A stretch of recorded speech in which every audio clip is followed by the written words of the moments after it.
गुरुवार दिनांक 8 एप्रिल 2021 झूमच्या माध्यमातून होणाऱ्या महायोगधामच्या अनुभव कथनाच्या सत्रात सर्वांचे हार्दिक स्वागत.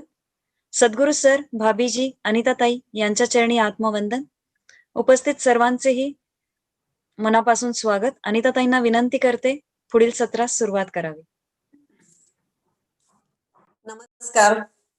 आजच्या गुरुवारच्या झूमच्या मीटिंग मध्ये सर्वांचं स्वागत. सर्वांना आत्मवंदन. सरांना, भाभीजींनाही आत्मवंदन. काही एक दोन सूचना सुरुवातीला कराव्या असं वाटतंय.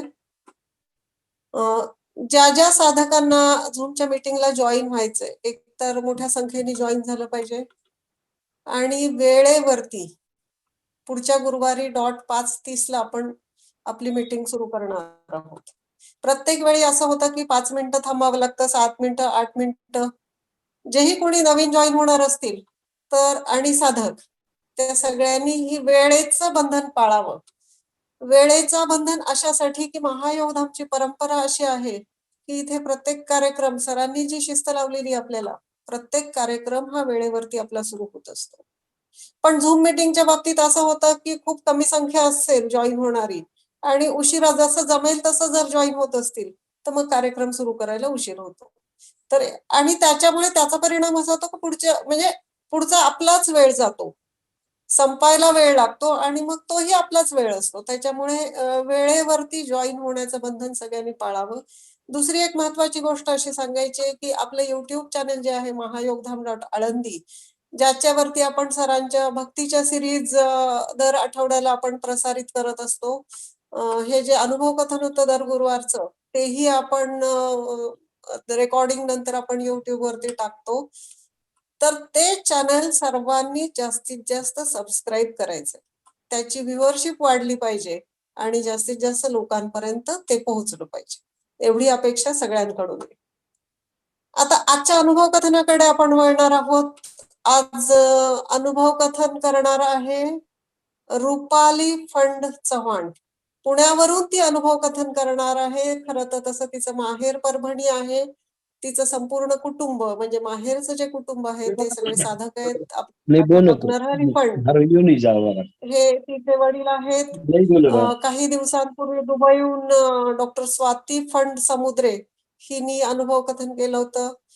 स्वाती, त्याच्यानंतर उस्मानाबादला असते ती दीपाली, रुपाली आणि त्यांचा भाऊ अभिजित, आणि आता नुकतंच लग्न झाले त्यांची वहिनी वैशाली आणि आई वडील, असे सगळेजण साधक आहेत. म्हणजे फंड कुटुंब हे संपूर्ण साधक आहे. त्यातही वैशिष्ट्य असं आहे की स्वाती, दीपाली आणि रुपाली ह्या तिघी बहिणी लग्न होऊन परदेशात जरी गेल्या तरीही त्या आपल्या महायोगधामशी आणि सरांशी सतत जोडून आहेत. रुपालीची थोडी वैयक्तिक माहिती देते. तिने MCM केले, अर्थात कम्प्युटर मॅनेजमेंट मध्ये मास्टर्स केलेलं आहे.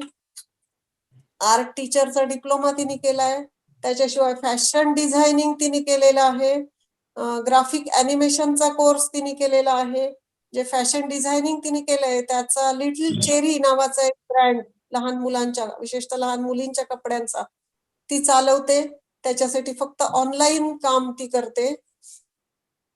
महायोगधामच्या समाज माध्यमाशी, अर्थातच सोशल मीडियाशी संबंधित ज्या काही ऍक्टिव्हिटीज आहेत, मग ते युट्यूब असो, फेसबुक असो, ह्या सर्व गोष्टींशी रुपाली सतत, ह्या गोष्टींमध्ये ती सतत सक्रिय असते. महायोगधामला सोशल मीडियामध्ये जास्तीत जास्त प्रचार प्रसार कसा करता येईल हा विषय रुपालीच्या डोक्यात नेहमीच असतो आणि त्या दृष्टीने ती कार्यरत असते. वाचन, लेखन, पेंटिंग आणि नवनिर्मितीचा एक प्रकारे तिला ध्यास आहे. कुठलीही नवीन गोष्ट करून पाहावी अशी तिची नेहमीच इच्छा असते. 2013 ते 2017 ही 4 वर्ष ती अमेरिकेमध्ये राहिलेली आहे. अमेरिकेत ओहायो स्टेटच्या मियामी सबब इथे ती होती 4 वर्ष. 2003 पासूनची, म्हणजे अगदी बालपणापासूनची ती साधक आहे.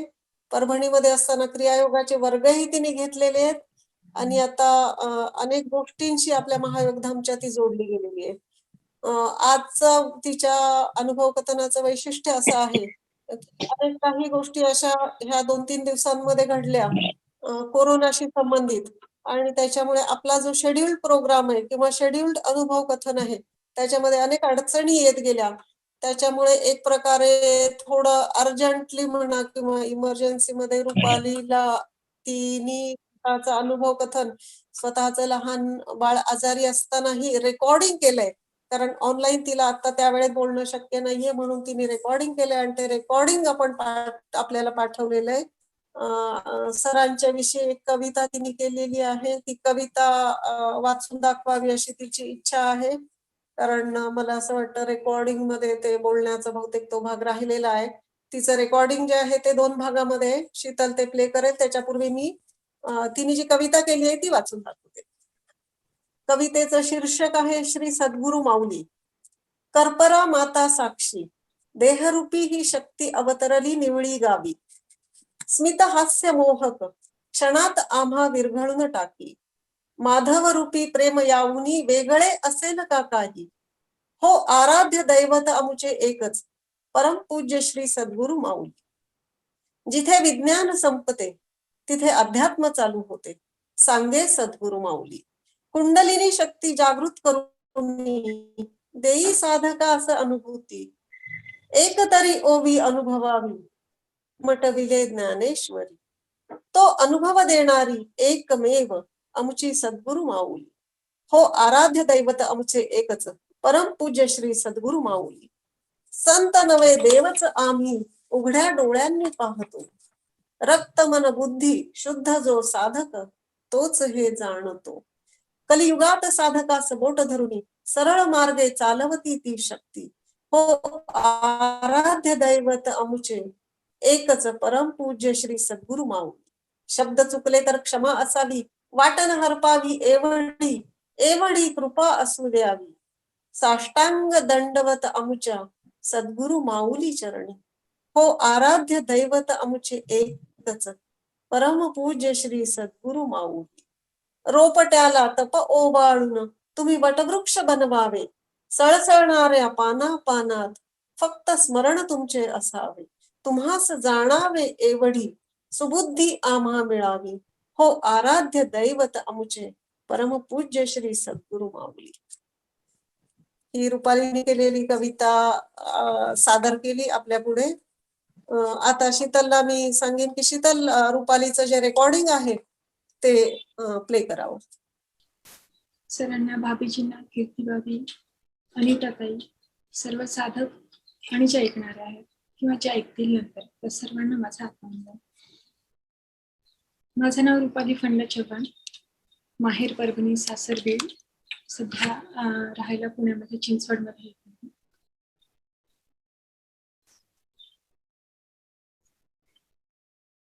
अनुभव कथन करायचं म्हणजे सर्वात आधी आणि त्यांची आठवण येते. तुम्ही अनुभव कथन करणार म्हणजे ताई तुमचं इंट्रोडक्शन देणार आणि माझ्यासारख्या सामान्य मुलींचं त्या इंट्रोडक्शन देणार म्हणजे खूप ऑकवर्ड व्हायला होतं.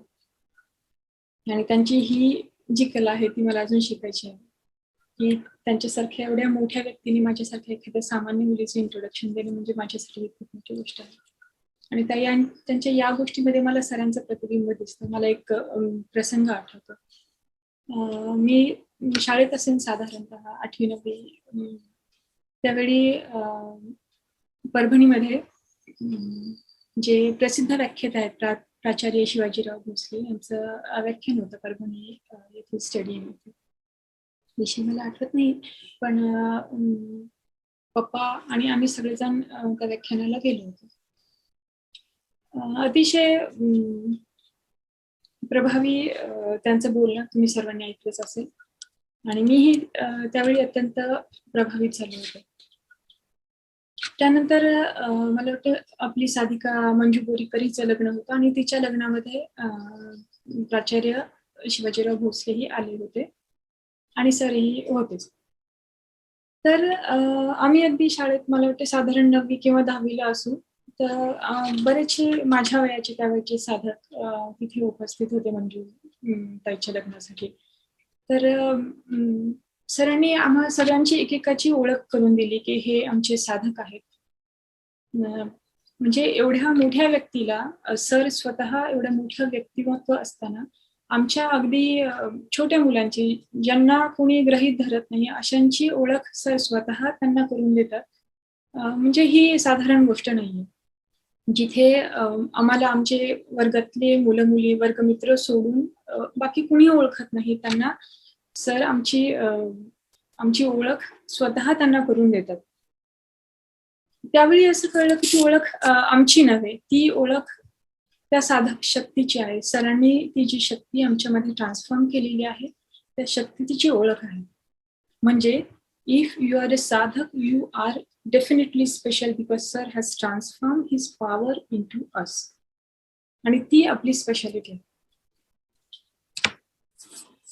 आणि सामान्य माणसापेक्षा एक साधक म्हणून आपली ओळख नेहमीच वेगळी राहते. जेव्हा तुम्ही महायोगदामध्ये येता, इथे अनेक गोष्टी आत्मसात करता. वरकरणी या गोष्टी दिसत नसल्या तरी बरेचदा लोकांना जाणवतात. एक प्रसंग मला आठवतो, मे बी लॉकडाऊनच्या आधीचा असेल. माझ्या घराच्या जवळच एक महादेव मंदिर आहे. काहीतरी कार्यक्रम होता आणि आम्ही सहज मंदिरामध्ये दर्शनासाठी गेलो संध्याकाळी, आणि तिथे खूप मोठी रांग होती. साधारणतः 100-200 माणसं असतील तिथे, आणि दरवाजातूनच दर्शन ते देत होते. आणि आम्हाला वाटतं माझ्या परिवारातील 4-5 जण आम्ही तिथे गेलो होतो, आणि माझी मुलगी ही छोटी तेव्हा ती 4-1 वर्षाची असेल, तिलाही आम्ही घेऊन गेलो. तिथे प्रसाद वाटपासाठी एक शीख व्यक्ती होते. त्यांनी स्वतः तो प्रसाद त्यांच्याकडून आयोजित केला होता, आणि ते उभे राहिले होते. आम्ही ज्या मंदिराच्या बाहेरच्या गेटवर लाईनमध्ये उभे होतो, तिथून ते दिसत होते की प्रसाद घेऊन ते उभे होऊन सर्व लोकांना वाटत होते. मग आमचा नंबर आला. माझी मुलगी आधी प्रसाद घेत होती. तिने एक हात समोर केला, आणि मग मी तिच्या हाताकडे बघितलं. मी माझा दुसरा हात तिच्या हाताखाली लावला, आणि मी तिलाही वाकवलं आणि मीही वाकले की प्रसाद, भगवंताचा प्रसाद घेताय तर तुम्ही नम्र असायला हवा. आणि आम्ही दोघीही वाकलो, आणि आम्ही दोघींनी वाकून प्रसाद घेतला. आणि त्या व्यक्तीला ते वेगळं पण कदाचित जाणवलं असावं, ते आम्हाला कळलं नाही, कारण ते स्वभावात मुरलेलं होतं. त्याने आम्हाला थांबवलं, त्याने आम्हाला अजून जास्त प्रसाद दिला. मग आम्ही त्यांच्याकडे बघितलं.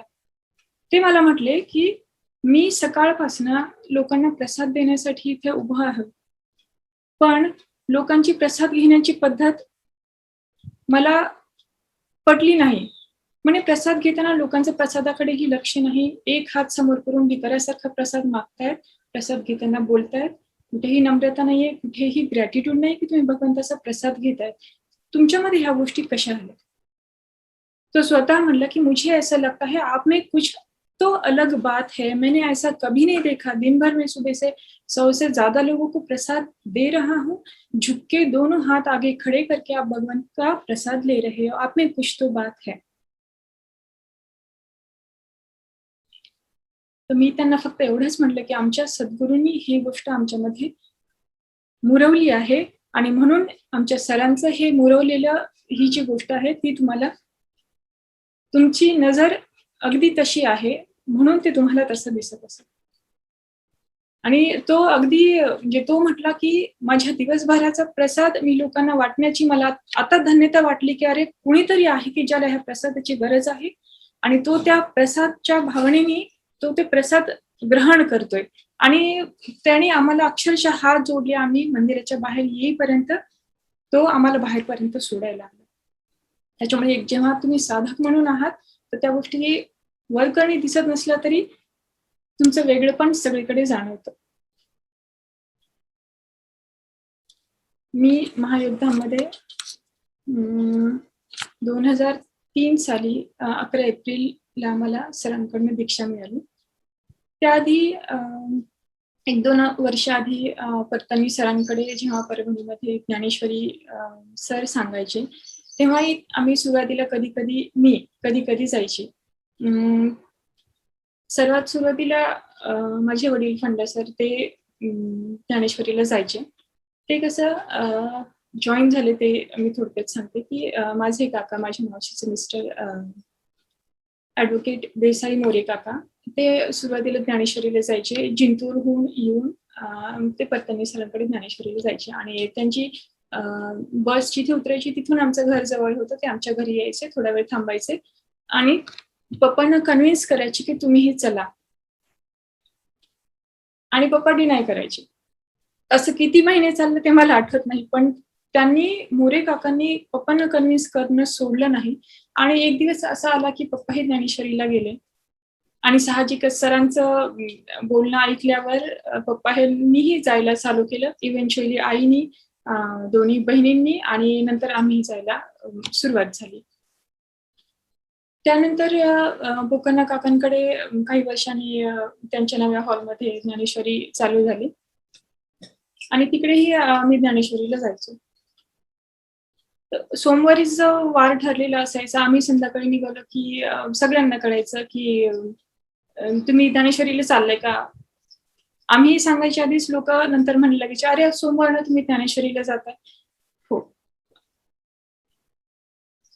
तर मी ज्यावेळी महायोगधामला इथे जोडली गेली आहे भगवंताच्या कृपेने, फारसे एफर्ट्स न करता भगवंतानी मला परभणीमध्ये आणि एक साधक म्हणून ह्या परिवारामध्ये अगदी सहज सामावून घेतलं.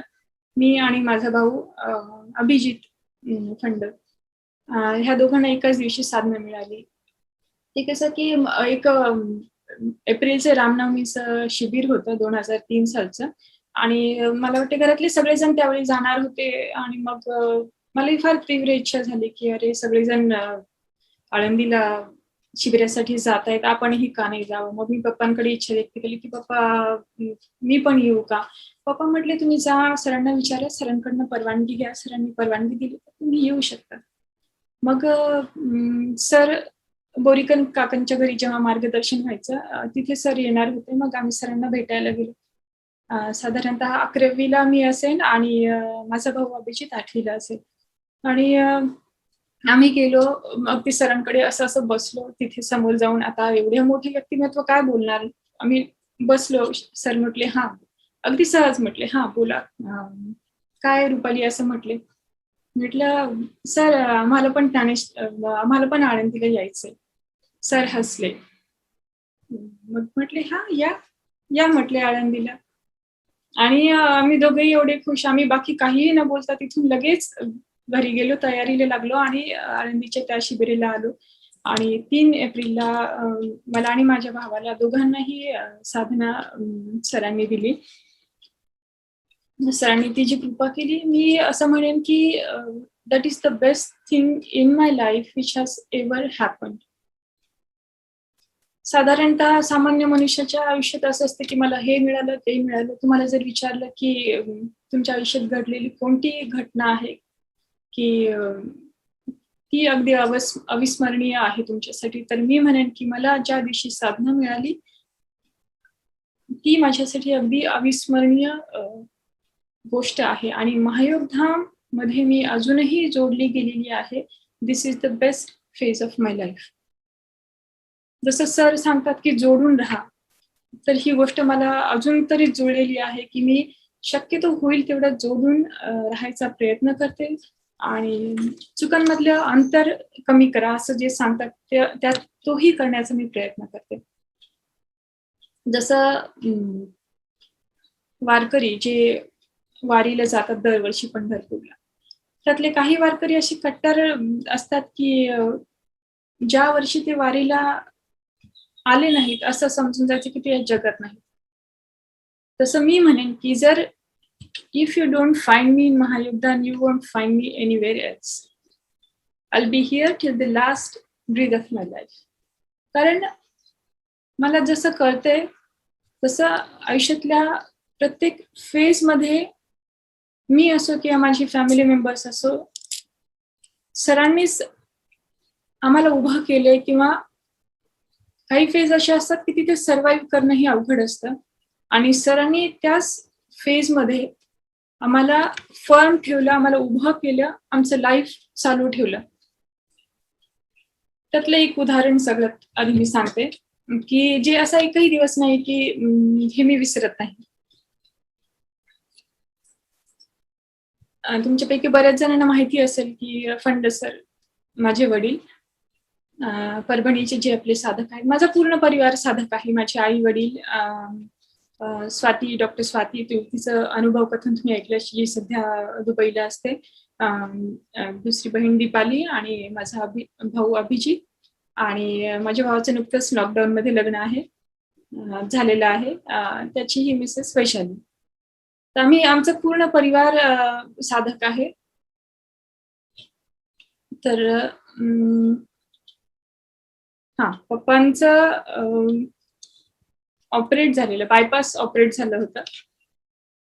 तर त्यावेळेच परिस्थिती अशी होती की दोन्ही बहिणींची लग्न झाली होती.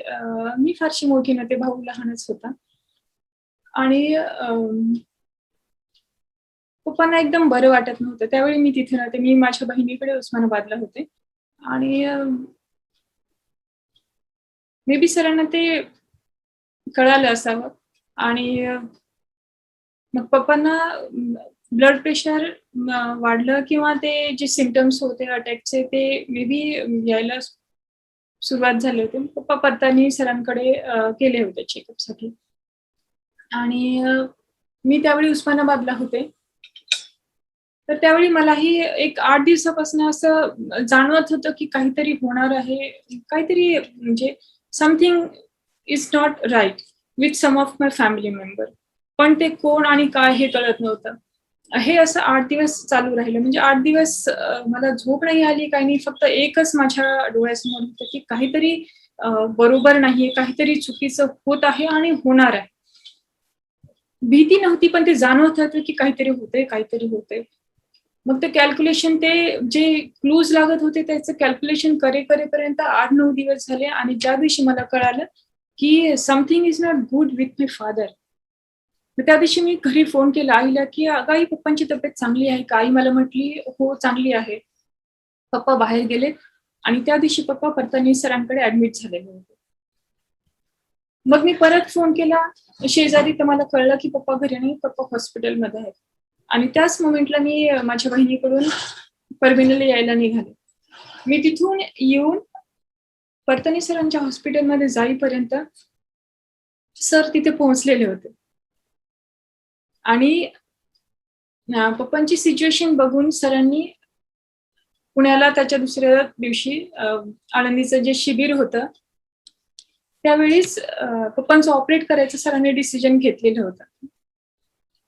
म्हणजे इतके सारे ब्लॉकेजेस होते, अँजिओप्लास्टी किंवा बायपास करायचं ठरलं.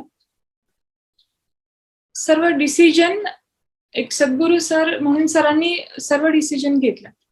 हे बघा, आता मी लहान मुलांना कुठे प्रॉब्लेम असेल तर आपण आपल्या पॅरेंट्सकडे जातो. आपल्या पॅरेंट्सला जर प्रॉब्लेम असेल तर ते कुणाकडे जातो. आणि आपले पॅरेंट्स प्रॉब्लेम मध्ये आहेत आणि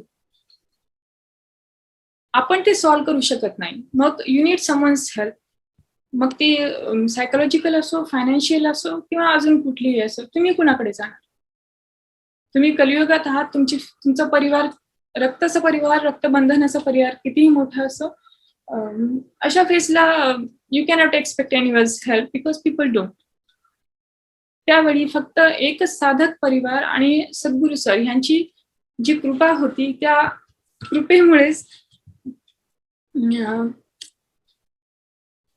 माझे वडील आणि माझा पूर्ण परिवार आम्ही तरलो. दुसऱ्या दिवशी आळंदीच्या शिबिरामध्ये आलो. तिथून रुबी हॉस्पिटलमध्ये सर्व साधकांनी सगळ्यांनी सरांच्या गाईडलाईन्सनी, प्रेरणेने पप्पांना ऍडमिट केलं. आणि काही दिवसातच पप्पांचं ऑपरेट झालं एका शुक्रवारी. पण त्याच्यामध्ये काहीतरी टेक्निकल फॉल्ट आला आणि पप्पांचं ब्रीदिंग स्टॉप झालं.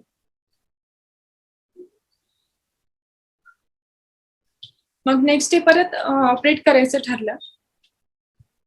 आणि नेक्स्ट डे ऑपरेट सरांच्या कृपेने सक्सेसफुल झालं, ह्याच्यात काही शंकाच नाही. तर ही जी अगदी इंटेन्स फेज होती त्यावेळी आमच्या सोबत साधक परिवार सोडले तर कोणीही नव्हतं. आम्ही सर्व लहान, गाईडलाईनला कोणी नाही. स्वतः वडिलांचं ऑपरेट असल्यामुळे फायनान्शियल आमच्या हातात काही नाही. आधार द्यायलाही घरातलं कुणी नाही. त्यावेळी फक्त आणि फक्त साधक परिवार आमच्या समवेत होते आणि मी म्हणेन आजही आहे. आणि फक्त सर आणि ह्या पूर्ण परिवारामध्ये मुळे आम्ही त्यावेळीही होतो आणि आजही आहोत. प्रत्येक, फक्त मीच नाही, घरातले प्रत्येक member, we have survived because of sir. त्याच्यामुळे ही जी अपॉर्च्युनिटी आहे आजची, I will take this opportunity to thank you each one of them. Might be some of them are not with us today, but I'll take this opportunity to thank you from the bottom of heart to each one of you. कारण हे जे आहे ही साधारण गोष्ट नाहीये, at least माझ्यासारख्या सामान्य मुलीसाठी.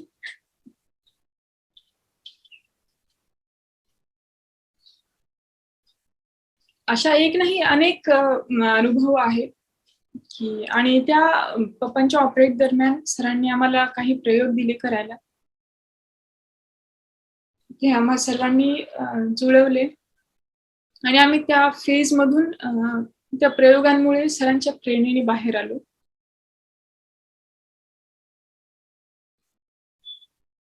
त्यावेळचे काही प्रयोग असे होते की आम्हाला सगळीकडे फक्त साधकच दिसायचे. कुणीही असो त्याच्यामध्ये कोणीतरी साधक दिसायचा, तो बोलायचा आणि त्याच्यामध्ये कुठला तरी आधार मिळायचा. त्यावेळी जोशी काका, लाणे काकू, बोरीकर काकू हे सगळेजण होते.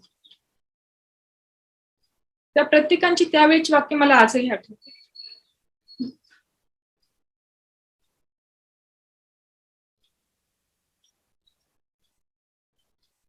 हा एकच प्रसंग आहे की जो मी आता सांगितला. त्याच्यानंतर अजून एक सांगते की 2010-11 मध्ये मी पुण्यात आले जेव्हा माझं लग्न झालं. 6 महिन्याने मी एका स्कूलमध्ये एक स्कूल टीचर म्हणून जॉईन झाले आणि 15 ऑगस्टला स्कूलमध्ये जो कार्यक्रम असतो तर त्या कार्यक्रमाचं अँकरिंग माझ्याकडे होतं आणि त्याच्यासाठी मी सकाळी साधारणतः 6:40 पावणे 7ला घरातनं निघाले आणि सकाळी रस्त्यावर कुणी नव्हतं, अगदी रिकामा रस्ता होता. मी माझ्या 2 व्हीलरवर जायला निघाले आणि अचानक समोरून काय आलं की आलं नाही, मला कळलं नाही किंवा आठवत नाही, पण माझी गाडी स्किड झाली आणि मी रस्त्यावर पडले. जोरात पडले, खूप सारं डॅमेज झालं आणि सकाळी त्यावेळी रस्त्यावर कुणी नव्हतं, हार्डली 4-5 जण रस्त्यावर होती. पडली त्यावेळी बरंच उजव्या साईडनी इथून पर्यंत पायापर्यंत सगळं डॅमेज झालं होतं. काय काय तुटलं फुटलं होतं त्या मोमेंटला मला कळालं नाही, कारण मी अगदी अनकॉन्शियस होते. थोडेसे 1-2-3 मिनिटांनी डोळे उघडले, बाजूला बघितलं, खूप सारे लोक जमा झाले, पण कुणी मदतीला आलं नाही. मग त्या मोमेंटला माझा फक्त डावा हात हलत होता. मी डावा हात असा वरती केला आकाशाकडे. कुठलंही मागणं नाही मनात की देवा की कुणाला पाठव, मला मदत कर, असं कुठलाही भाव मनात नाही. कारण मागणं हे स्वभावात कधी भिनलंच नाही की मला हे दे, मला ते दे. सर जे नेहमी सांगतात की भगवंताला मागणारे भक्त आवडत नाही, म्हणून कुठल्याही परिस्थितीत कधीच मागितलं नाही, पण सरांनी कधी काही कमी पडूही दिलं नाही. सरांची अकारण कृपा तेव्हाही होती आणि आजही आहे.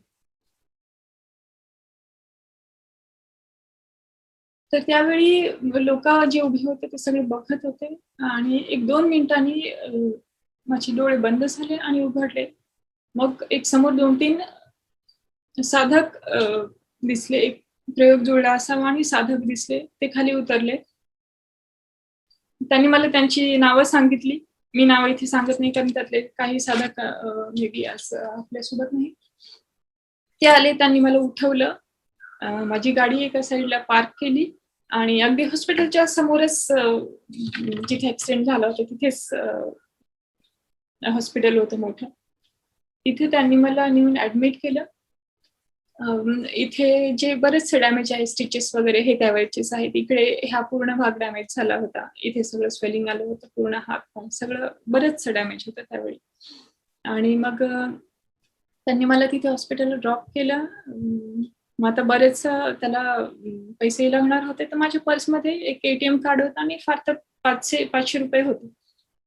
मग आता घरी कॉल करणार तर नेमकं त्या दिवशी सोमवार होता आणि घरातले सर्वजण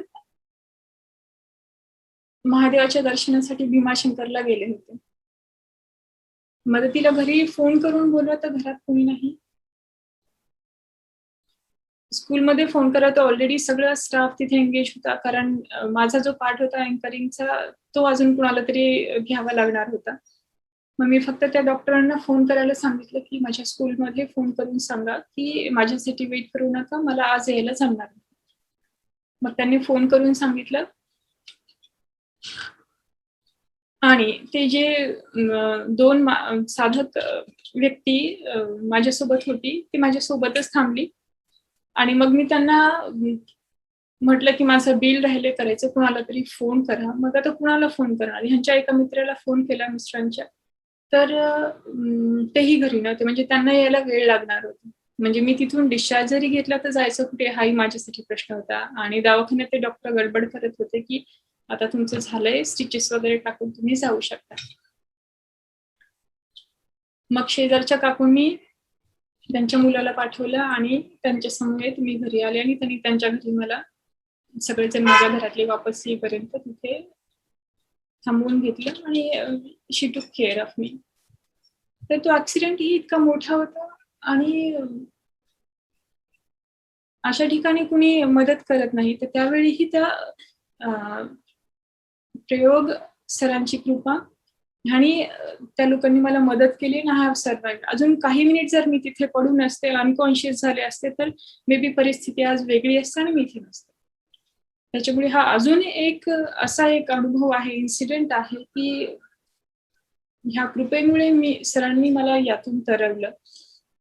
एक नाही, असे अनेक प्रसंग असतील या टिल दिस इयर की ज्याच्यातनं सरांनी सर्व्हाइव्ह केले. त्यातले काही असे प्रसंग आहेत की ते खरंच शब्दामध्ये मांडणं खूप जास्त अवघड आहे. त्याच्यामुळे मला असं वाटत नाही की मी सगळे मांडू शकेन.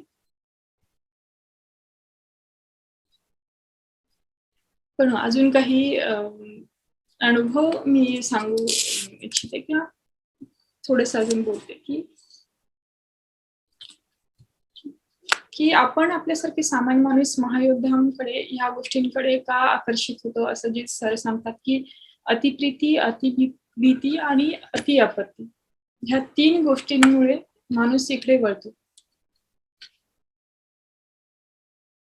पण मी जे नवीन लोक आहेत किंवा जे अजून जोडले गेलेले नाहीत त्यांच्यासाठी मी एक सांगू शकते की why they should be here, why they should join Mahayoddha, because this is the first organization in the world.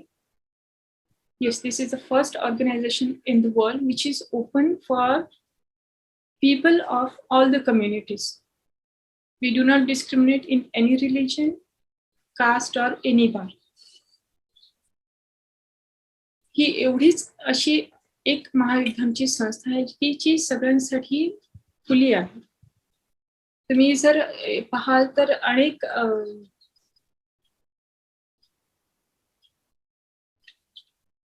काय म्हणतात त्याला, वेगवेगळ्या धर्मांच्या वेगवेगळ्या स्वतःच्या लोकांसाठीच्या ऑर्गनायझेशन आहेत. पण ही जी संस्था, जी सरांनी हे जे योगदान उभं केलेलं आहे, त्याचं वैशिष्ट्य असं आहे की सर्वांसाठी खुली आहे. आणि इथे फिजिकल, सायकोलॉजिकल आणि स्पिरिच्युअल ह्या तिन्ही गोष्टींचं इम्पॉर्टन्स खूप आहे. आणि सरांनी स्वतः संशोधित केलेले, डेव्हलप केलेले जे क्रियायोगाचे अनेक प्रकार आहेत. क्रियायोग म्हणजे तुम्ही जर साधक असाल तर तुम्हाला माहितच आहे की क्रियायोग म्हणजे योगासन आणि प्राणायाम याचं कॉम्बिनेशन, जे जगाच्या पाठीवर इतर कुठेही तुम्हाला सापडणार नाही. योगासनाचे अनेक प्रकार, प्राणायामचे अनेक प्रकार तुम्हाला बाहेर वेगवेगळ्या संस्थांमध्ये सापडतील, पण क्रियायोग जो आपल्याकडे आहे, जो सरांनी संशोधित केलेला आहे, तो तुम्हाला कुठेही सापडणार नाही. आणि त्यांनी अगदी तुम्ही करायला चालू केलं की त्या क्षणापासून आपल्याला बदल जाणवायला सुरुवात होते. हे जे क्रियायोग आहेत ते सरांनी अनेक सर्व साधकांना शिकवले, त्यातलीच मी ही एक. आणि परभणीत असताना मी आणि माझी we were lucky enough to teach those kriya yogas in some kriya yoga camps in Parbhani for ladies. आणि त्याच्यात आम्ही स्वतःही विटनेस केलं की अगदी ज्या दिवसापासून क्रियायोग शिबिर चालू व्हायचं त्या दिवसापासूनच स्त्रियांना अनेक त्यांचे जे काही आजार असतील किंवा काही व्याधी असतील ते हळूहळू कमी व्हायला पाहिजे, जे दिसायला लागले पहिल्याच दिवसापासून. एवढेच नाही, फक्त शारीरिकच नाही तर त्यांचा मानसिक ताणही त्यासोबत कमी व्हायला लागला. तर हे बदल आम्ही स्वतःमध्ये तर बघितलेच, पण इतर ज्या स्त्रिया शिबिरासाठी यायच्या त्यांच्यामध्येही आम्ही त्यावेळी बघितले. आता तर आपल्याकडे श्रीहरी गोविंद प्रतिष्ठानचे सर्टिफाईड ट्रेनर्स आहेत, तुम्हालाही ते माहिती आहे. पण जर तुम्ही नवीन असाल किंवा तुम्ही अजून महायोगधामचे साधक नसाल तर तुम्ही माहिती घेऊ शकता की शीतल सारडा, अर्चना बियानी किंवा आपले अजून जे काही ट्रेनर्स आहेत, क्रियायोग ट्रेनर्स, त्यांच्याशी कॉन्टॅक्ट करून तुम्ही याविषयी अधिक माहिती घेऊ शकता. किंवा ऑलरेडी जर तुम्ही कुणाकडे जर क्रियायोग शिकत असाल तर त्याची पुढची माहिती तुम्हाला त्यांच्याकडनं नक्कीच मिळेल. आणि आळंदी शिबिर, लहानपणापासून आमच्यासाठी आळंदी शिबिर म्हणजे अगदी उत्सव असायचा. घरातली कुठल्याही सणावारापेक्षा आळंदी शिबिर म्हणजे आम्ही अगदी जोमाने तयारीला असायचो. आणि त्या शिबिरातला जो आनंद असायचा ना, तो तुम्हाला कुठेही मिळणार नाही. मी काही वर्ष अमेरिकेत राहिली, साधारणपणे 4 ते 5 वर्ष. पण तिथे राहूनही जे आळंदीचं शिबिर, तिथल्या ज्या आठवणी असायच्या, तिथल्या साधकांचा सहवास, सरांचा सहवास, तो तुम्हाला दुसरी कुठल्याच गोष्टीशी तुम्ही ते कंपॅरिझन करू शकत नाही. तुम्हाला जगातलं सगळं ऐश्वर्य मिळो, सगळं लक्झरीज मिळो, तुम्ही कुठलेही राजाचे राजा असो किंवा तुम्ही राणी असाल, पण जर तुम्ही आळंदीच्या शिबिरात जर तुम्ही अनुभव घेतला नाही, सरांचा सहवास म्हणतात ना, संतांचा सहवास तुम्हाला खूप काही देऊन जातो. आणि त्या सहवासाची तुलना कशातही होऊ शकत नाही. तर मी ज्यावेळी अमेरिकेत होते त्या गोष्टीची, आळंदीच्या शिबिराची मला खूप कमतरता भासली. आळंदीच्या शिबिरामध्ये सगळ्यांची जी सामूहिक साधना असते त्याच्यामध्ये तुमची बॅटरी पण, सर जे म्हणतात की चार्ज होते, सामूहिक साधनेने बॅटरी चार्ज होते. तर तीही त्यावेळी खूप मिस झाली. सगळ्या साधकांची खूप आठवण यायची. जर दिसायची नाही त्यावेळी व्हिडिओ कॉल होते, पण अगदी म्हणजे फार कमी प्रमाणात होते.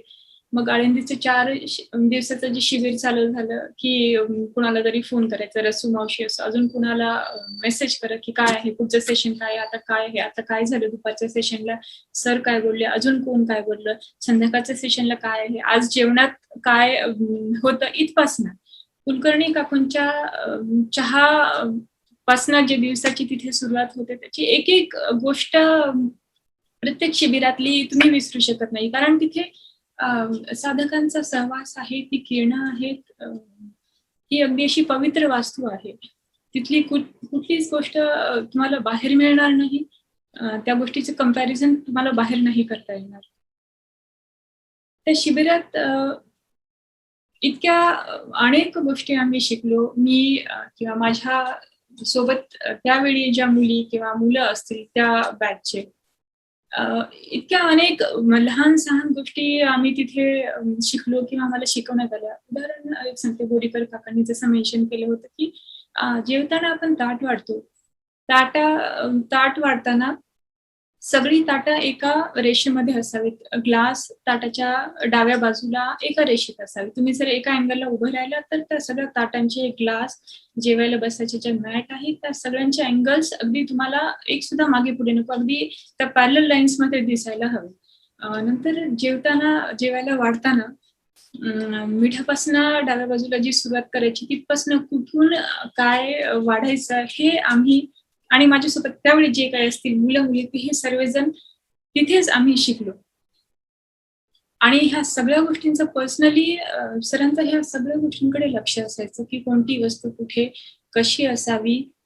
सर आम्हाला कधी कधी म्हणजे डायरेक्टली इनडायरेक्टली ह्या सगळ्या सूचना द्यायचे. इवन तुम्ही जर आळंदीत येऊन गेला असाल शिबिराला एखाद्या, तर तुम्ही नोटीस केलं असेल की चप्पल ही ज्या असतील त्या स्टँडवर अगदी व्यवस्थित वाकडी तिकडे नको, खालीवर नको, चप्पल ही प्रत्येकाच्या जागच्या जागेवर, वाळलेले कपडे कुठे कसे ठेवायचे, ओल्या साबणा कुठे कशा ठेवायच्या, दरवाजे वॉशरूमचे वगैरे बंद असावेत, कोणत्या वेळेला कसं काय क्लीन केलेलं असावं, कोणत्या वेळेला कोणत्या खिडकीतून ऊन येईल, फॅन लावावा नाही लावावा, सतरंजीची घडी सुद्धा कशी करावी, गुंडाळी आणि टाकून दिली असं नाही. योगदामधली प्रत्येक वस्तू ही अगदी व्यवस्थित कोपऱ्यानं कोपरा तुम्ही जर नोटीस केलं असेल तर प्रत्येक वस्तू अगदी व्यवस्थित आहे. आणि तिथे आम्ही राहिल्यामुळे किंवा ती किरणं आमच्या मध्ये पडल्यामुळे सरांनी आम्हाला ते गुण आम्हाला जे काही शिकवले त्याच्यामध्ये ह्या इतक्या बारीक सारी गोष्टी आम्ही शिकलो की नकळत आमच्यामध्ये त्या भिनल्या गेली की आम्हाला कळलंच नाही. आणि एवढंच नाही, इतक्या अनेक गोष्टी आम्ही त्या शिबिरामध्ये शिकलो. आणि त्या गोष्टी अजूनही म्हणजे शिबिर नाही झालं की अशी मनाची अगदी चलबिचल होते. हे आले असते शिबिराला, हे सगळेजण आले असते, मग सगळ्यांनी मिळून साधना केली असते, दुपारच्या सेशनमध्ये चर्चासत्र झालं असतं. खूप काही गोष्टी आम्ही अजूनही मिस करतो. आणि त्यावेळच्या परभणीत असतानाच्या गोष्टी काही सांगते की ज्यावेळी आम्ही सायकलवर शाळेत किंवा कॉलेजमध्ये जायचो, मी असो, माझ्या बहिणी भाऊ, मावस बहिणी असो, तर शाळेला कॉलेजला जाताना जायचा जो रस्ता असायचा तो थोडासा पलीकडून जायचा आणि सरांचं घर थोड्या दुसऱ्या बाजूने जायचं. तर आम्ही सर कुठेतरी दिसावेत, कुठेतरी सरांचं असं कुणीतरी घरातलं दिसावं, सरांचा आवाज यावा, सरांची गाडी दिसावी, सर कुठेतरी दिसावेत म्हणून जी धडपड असायची ती सरांच्या घरासमोरून जाताना हळूहळू सायकल चालवायची. सर नाही दिसले किंवा अजून कुणीच नाही दिसलं तर अजून 2-3 चक्कर मारायच्या. कॉलेजला थोडं 5-10 मिनिट उशीर झाला शाळेला तरी चालायचं, पण कुणीतरी दिसावं ही खूप इच्छा असायची. आणि कुणीतरी दिसलं की मग आम्ही आनंदाने उड्या मारत फास्ट सायकल चालवत कॉलेजला आणि शाळेला जायचो.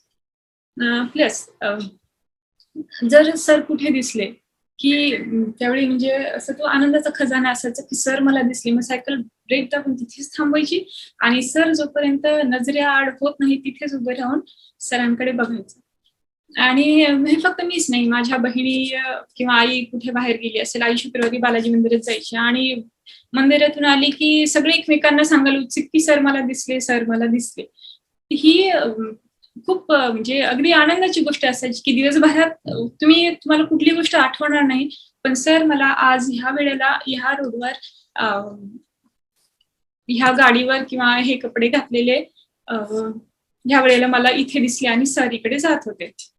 एकमेकांना सांगायची इतकी अशी ती गडबड असायची की सर मला आज इथे दिसले, सर मला आज इथे दिसले. आणि कुणी जर सरांकडून कुणीही साधक जर सरांना भेटून आला असेल तर सर काय काय म्हणले, प्रत्येक शब्द तो जो साधक सांगायचा तो परत परत त्यांच्याकडनं आम्ही म्हणून घ्यायचो की सांग सर काय म्हटले, सर काय म्हटले, मग कुणीही असो. आणि जर 10 मिनिटं तो साधक सरांच्या घरून राहिला असेल, त्यांनी त्या गोष्टी ऑलरेडी आम्हाला सांगितल्या असेल की सर असं असं म्हटले, पण ते परत परत परत परत की सर काय म्हटले, मग तो जो साधक शब्द सांगतोय ते सरांच्या आवाजामध्ये सर ते कसं बोलले असेल सगळं इमॅजिन करून किंवा आपण पण तिथे आहोत हे सगळं करून करून आम्ही इथे ऐकायचो. तो जो आनंद होता की सरांची प्रत्येक गोष्ट, सरांचा जो सहवास तो सारखा असा हवासा असायचा आणि अजूनही असं वाटतं. आणि बऱ्याच वेळा माझ्या परभणीचं जे घर आहे माहेर तिथे मागच्या बाजूला साधिका ती सीमा आणि तिचेही घर आहे.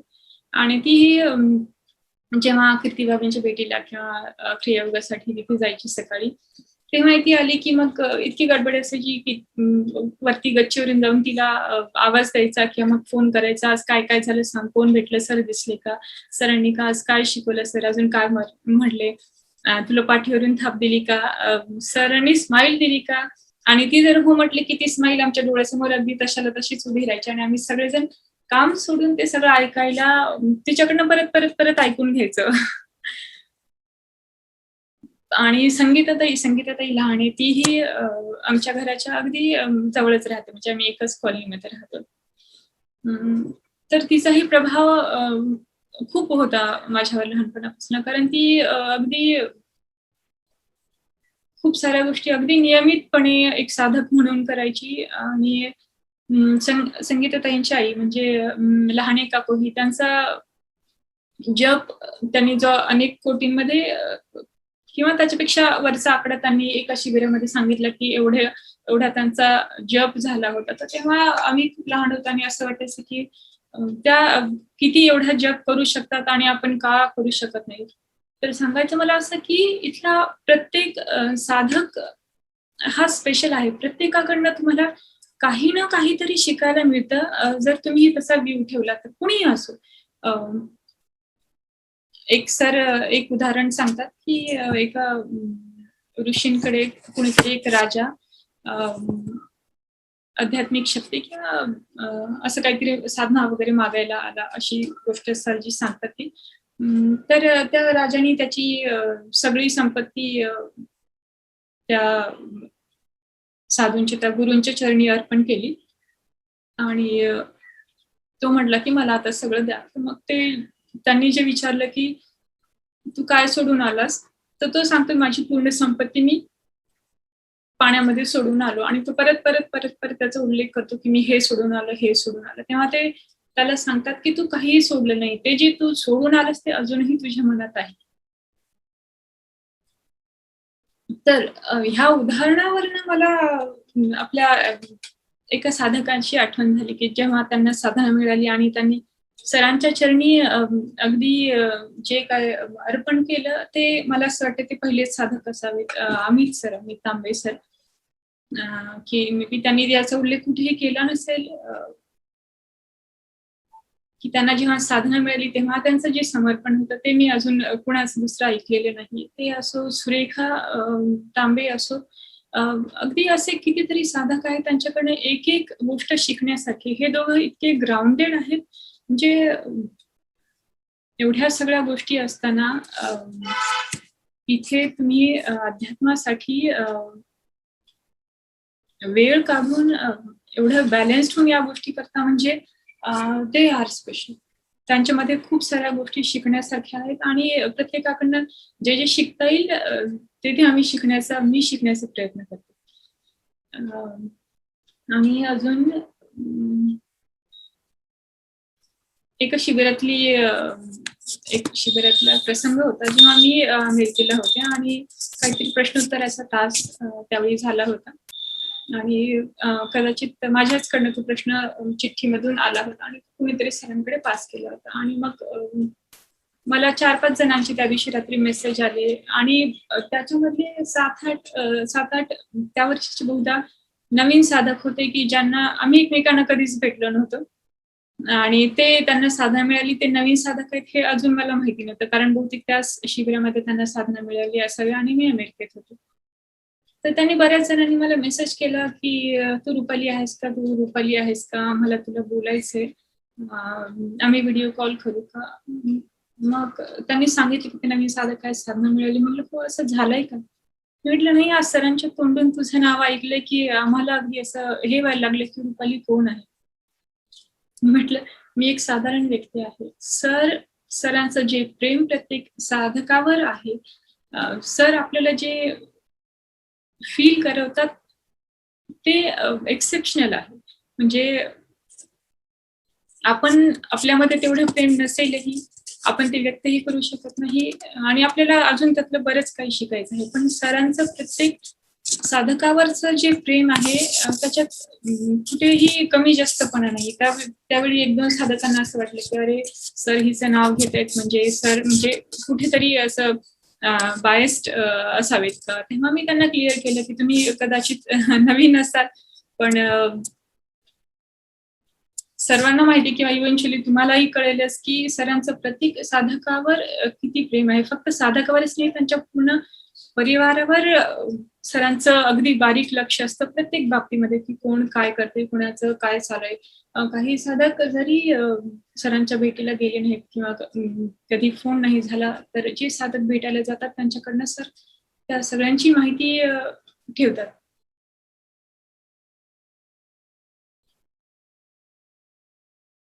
आणि लहानपणीपासून ह्या परिवारामध्ये असल्यामुळे माझ्यासाठी हा परिवार सोडून दुसरा असा परिवार पर्सनली दुसरा नाही. म्हणजे रक्ताची नाती आहेत ते सर्वजण इथेच आहेत. माझा पूर्ण परिवार इथे आहे आणि इथले जे ऋणानुबंध आहेत, जो साधक परिवार आहे तोच माझ्यासाठी सर्वस्व आहे. इथे जे काही मिळाले ते अगदी उच्च प्रतीचं आहे. सरांच्या सीडी मधनं जे शिकतोय, सर जे शिकवत आहेत, खूप काही शिकायचं, अगदी थोडंसं अजून शिकलीये. अजून तेवढी पात्रता आलीही नसेल, अजून परीक्षा यायची आहे. तर अजून माझ्या प्रोफेशनल लाईफ विषयी सांगायचं म्हटलं तर काही वर्ष मी स्कूलमध्ये वर्किंग होते. एक उदाहरण सांगते.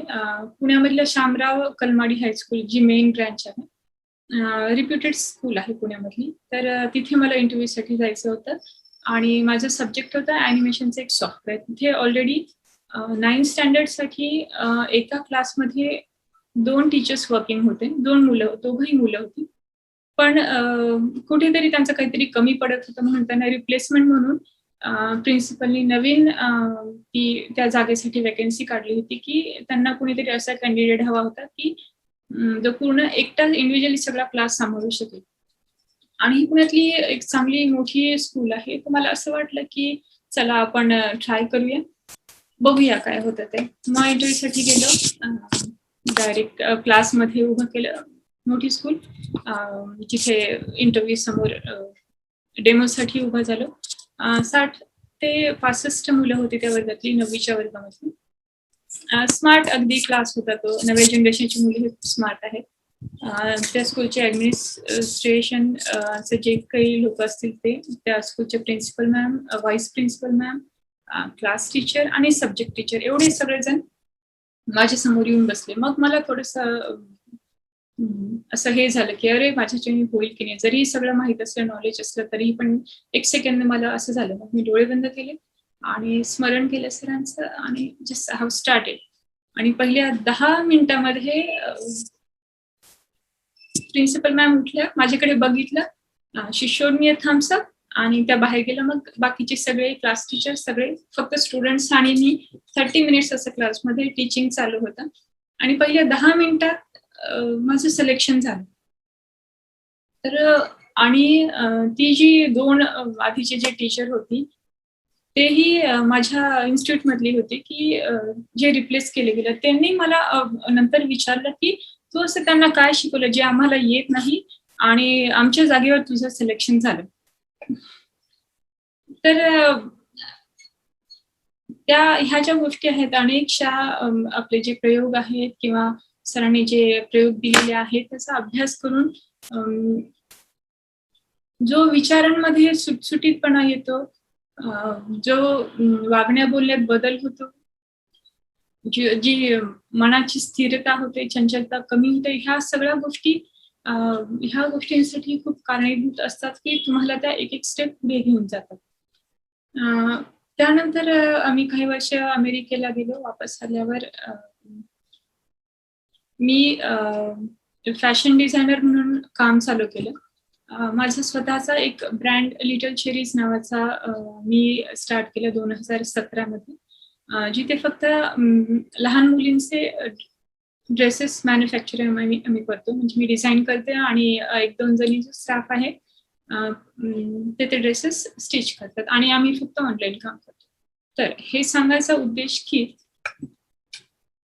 मी जी गोष्ट ऑब्झर्व केली आहे की जेव्हा जेव्हा माझ्या मनामध्ये समर्पणाचा विचार येतो की अरे समर्पण माझ्याच्यानी होईल का, की हा निधी माझ्याच्यानी जमा होईल का, असं जेव्हा जेव्हा माझ्या मनामध्ये विचार येतो तेव्हा माझ्याकडे जे ऑर्डर्स आहेत ते ऑर्डर्स जास्त येतात की घे, तुला समर्पणासाठी हवाय ना, यू विल गेट इट. म्हणजे समर्पणासाठी भगवंतांनी मला कधीच कमी पडू दिलं नाही. आणि आता ह्या मागच्या 2-3 महिन्यामध्ये तर एवढं काम आहे की म्हणजे ते मॅनेज होऊ शकत नाही, इतकं जास्त काम आलेलं आहे. म्हणजे तुम्ही पर्सनली मागाल तर तुम्हाला काही मिळणार नाही. सर जे म्हणतात की मागता पण आलं पाहिजे, की देवाला तुम्ही जाऊन मागू शकत नाही की मला हे दे ते दे, कारण देवाला ते आवडत नाही. मग मागायचं कसं की मला समर्पणासाठी दे, माझ्याकडे आता नाहीये, तूच दे, तुला मला परत द्यायचंय पण त्याच्यासाठी दे. मीही तसंच मागितलं की माझ्याकडे तुला समर्पणासाठी राहिलं काही नाही, माझ्याकडे दे तर मग मी ते समर्पण करू शकेल. आणि या मागच्या 3-4 महिन्यामध्ये मला समर्पणासाठी काहीच कमी पडलेलं नाही, एवढं मला भरभरून मिळालेलं आहे. तर हे झालं प्रोफेशनल लाईफ.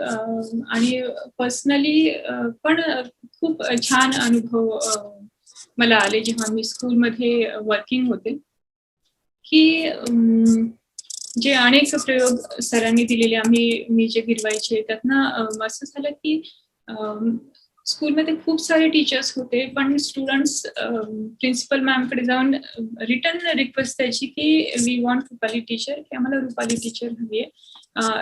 ऍटलिस्ट तुम्ही 10 मिनिट त्या टीचरला आमच्या वर्गावर पाठवा, एवढ्यासाठी अनेक क्लासेसचे मुलं रोज प्रिन्सिपल मॅमकडे जायची. आणि त्या स्कूलच्या प्रिन्सिपल मॅम इतक्या स्ट्रिक्ट असायच्या की असा एकही दिवस जायचा नाही की त्यांनी एखाद्या टीचरला स्कोल्ड केलेलं नाही. त्या सगळ्या टीचर्सला रोज स्कोल्ड करायच्या, पण रेकॉर्ड असं होतं की त्यांनी मला कधीही स्कोल्ड केलं नाही. इनफॅक्ट त्या मला म्हणायच्या की ह्या वर्गाची मुलं माझ्या खूप मागे लागलीत रुपाली मॅमसाठी, they are requesting for Rupali ma'am, please go and attend the kids at least for 10 minutes. आणि असं होतं की त्या मुलांचं प्रेमही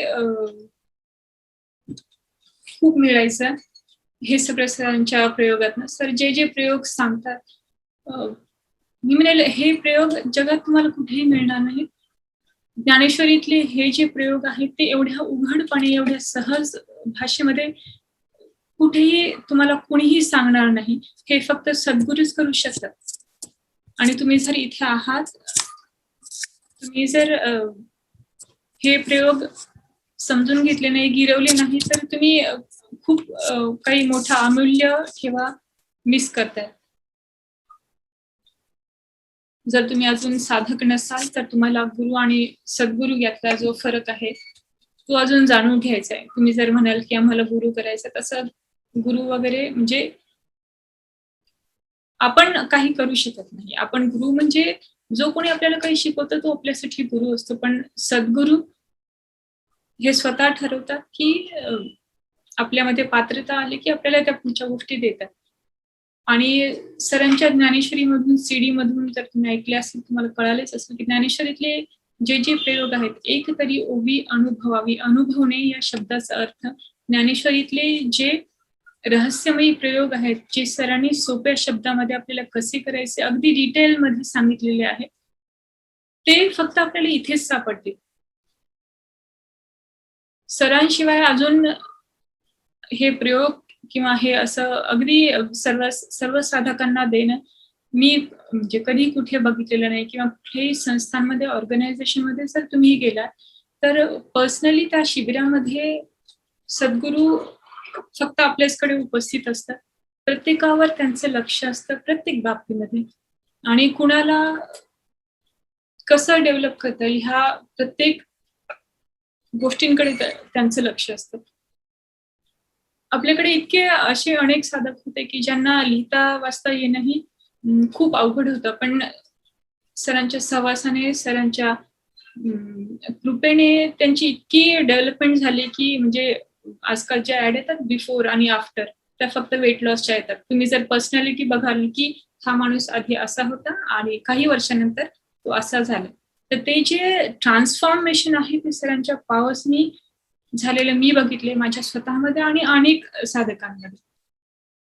मला जेव्हा साधना मिळाली रामनवमी शिबिरामध्ये 11 एप्रिल 2003, ज्यावेळी सरांनी मला साधना दिली त्या मोमेंटला मला असं जाणवलं की इतके सारे जे विकार माझ्यामध्ये आहेत सरांनी हात ठेवले त्यातले अनेक विकार असे वाहून गेल्यासारखे झाले. म्हणजे what we are, what I am, त्या मोमेंटला मला कळालं. आणि काय काय अजून कुठे आपण कमी पडतो, काय आहोत, काय आपल्याला मिळवायचंय, काय बदल करायचे, ह्या खूप साऱ्या गोष्टी त्यावेळी कळाल्या आणि अजून बऱ्याचशा कळायच्या आहेत, डेव्हलप करायच्या आहेत.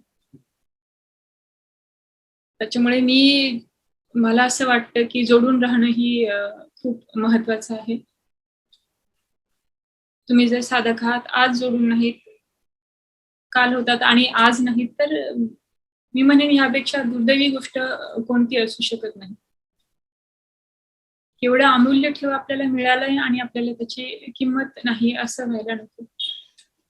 सरांनी सरांचं पूर्ण आयुष्य, पूर्ण त्यांच्या परिवारातलं प्रत्येक सदस्य ह्यासाठी सर्वांचं खूप मोठं योगदान आहे की ते त्यांच्यासाठी त्यांच्या सगळ्या गोष्टी बाजूला ठेवून आपल्या एक साधकांना जी प्रायोरिटी मिळते, आपल्याला जो जास्त वेळ मिळतो, ह्या सगळ्या गोष्टींचं आपल्याला म्हणजे भान असायला हवं आणि आपण म्हणजे ह्या कार्यासाठी कुठेतरी वाहून घ्यायला हवं असं मला वाटतं.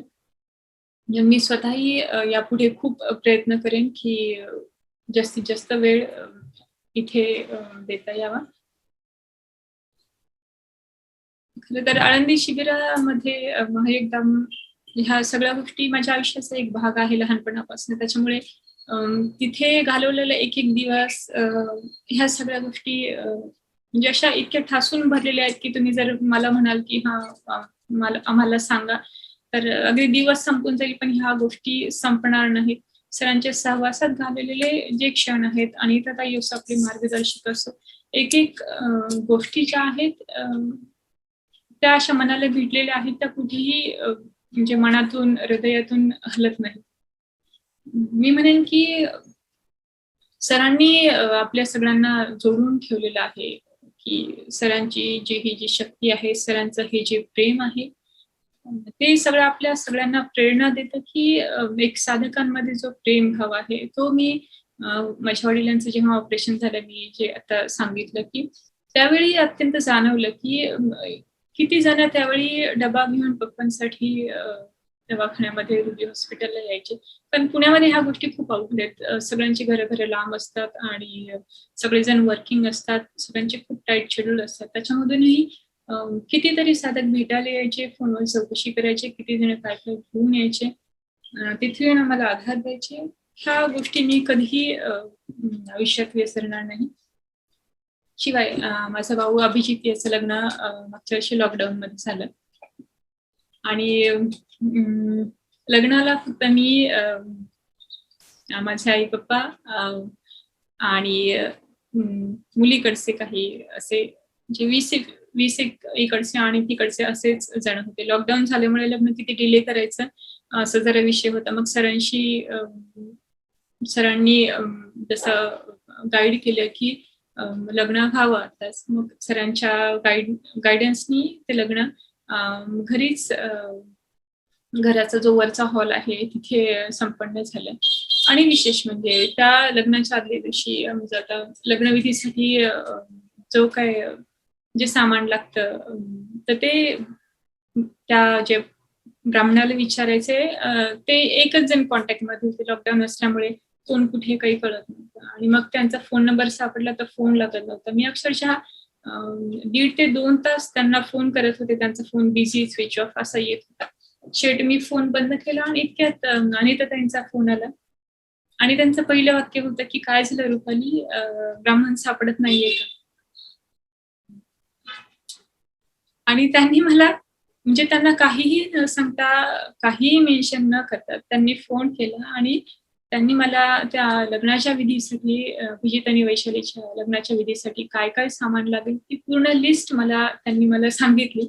म्हटलं रुपाली तू लिहून घे, मी तुला सगळं सांगते. आणि त्यांनी जे सांगितले त्याच्याशिवाय एकही जास्तीची गोष्ट लग्न संपन्न होईपर्यंत आम्हाला लागली नाही. आणि सरांच्या साक्षीने मी म्हणेन ते दोघं इतके लकी आहेत की घरातले अर्धे मेंबर नव्हते. माझ्या बाकीचे दोघी बहिणी अभिजीतच्या लग्नासाठी नव्हत्या, पण सरांच्या शुभेच्छा, सरांची कृपा, सर स्वतः त्यावेळी लग्नाला सरांनी फोन करायला सांगितलं होता. आणि फोन केला की I think they are the luckiest couple from the Mahayuddham family, की सरांनी एवढ्या जवळून त्या दोघांचं लग्न त्यांच्या कृपेने पार पाडलं. आणि त्याची जी मिसेस आहे वैशाली, अगदी छान मुलगी, म्हणजे भाऊजाई जी आहे ती पण खूप छान आहे. आणि तीही आपल्या महायुद्धांचाच एक भाग बनलेली आहे. तीही आता साधक झालेली आहे. मला असं वाटतं साधक परिवारामध्ये यापेक्षा अजून कोणती मोठी गोष्ट असू शकत नाही, की घरात आलेली अजून एक जी व्यक्ती आहे तीही तुमच्या साधक परिवाराचा एक भाग झालेली आहे. एक नाही, अशा अनेक गोष्टी आहेत, पण मला असं वाटते की मी असं एवढंच थांबवते. आणि सर्वांना माझं आत्मवंदन, सरांना आत्मवंदन, भाभीजींना, कीर्ती भाभी, अनिता ताई, सर्व साधकांना, जे साधक नाहीयेत त्यांनाही, आणि जे नंतर ऐकतील त्यांनाही. आणि मला असं वाटतं की तुम्ही सर्वतोपरीने महायोगधामशी जोडून राहण्याचा प्रयत्न करावा. जे अजून नाहीये त्यांनी स्वतःला इथे जोडून घ्यायचाही प्रयत्न करावा. आणि सर्वांना माझा नमस्कार.